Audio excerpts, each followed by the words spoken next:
আমরা যখন এখানে আসি এবং এই বইগুলোর দিকে তাকাই আর যখন অতীতের দিকে ফিরে যাই তখন আমরা বুঝতে পারি যে ইতিহাস কখনোই কোনো অপরিবর্তনীয় বিষয় নয়, এটি মানুষের ইচ্ছা শক্তির দ্বারাই পরিবর্তিত হয়।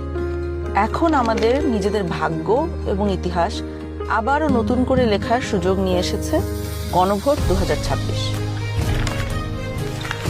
সবার মনে একটা প্রশ্ন, গণভোটটা আসলে কি?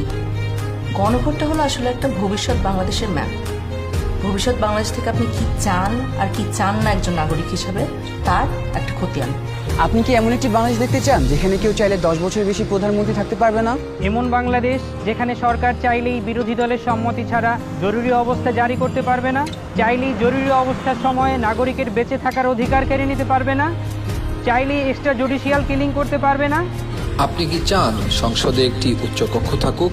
দলগুলো ক্ষমতায় গিয়ে 2/3 সদস্যের জোরে যেন সংবিধান যেমন ইচ্ছে বদলে না ফেলতে পারে, এটা চান? সংবিধানের যে কোনো পরিবর্তন করতে হলে উচ্চকক্ষের সমর্থন লাগুক, এটা চান? সংবিধানের কিছু গুরুত্বপূর্ণ বিষয়ের পরিবর্তন আপনার মতামত ছাড়া কেউ করতে না পারুক, অর্থাৎ গণভোট ছাড়া সংবিধানের গুরুত্বপূর্ণ বিধানের কোনো পরিবর্তন সরকার যেন করতে না পারুক। আপনি কি চান তত্ত্বাবধায়ক সরকার কিভাবে তৈরি হবে এটা সরকারি দল এবং বিরোধী দল মিলেই ঠিক করুক?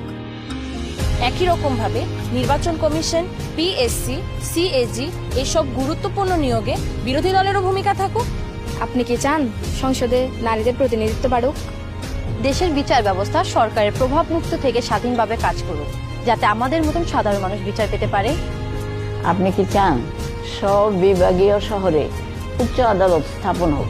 ধরেন আপনার স্বজন খুন হয়েছে, সেই খুনের দায়ে দণ্ডপ্রাপ্ত আসামিকে প্রেসিডেন্ট চাইলেই ক্ষমা করে দিতে পারে।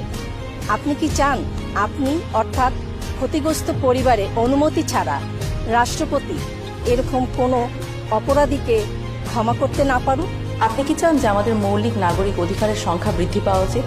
যেমন ধরেন ইন্টারনেট পাওয়া, এটা কি একটা মৌলিক নাগরিক অধিকার হওয়া উচিত, যাতে ভবিষ্যতে আবারও কোনো খুনি সরকারের সেই ইন্টারনেট বন্ধ করে আমাদের উপরে হত্যাযজ্ঞ না চালাতে পারে?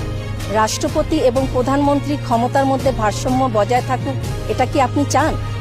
বাংলাদেশের পাশাপাশি দেশের অন্যান্য জনগোষ্ঠীর ভাষার স্বীকৃতি পাক, এটা কি আপনি চান? আপনি যদি এই পরিবর্তনগুলো চান, আপনি যদি এই পরিবর্তনগুলো চান, তাহলে গণভোটে হাতে সিল মারুন। হাতে সিল মারুন। হ্যাঁতে সিল মারুন, হাতে সিল মারুন, হাতে সিল মারুন, হেতে সিল মারুন।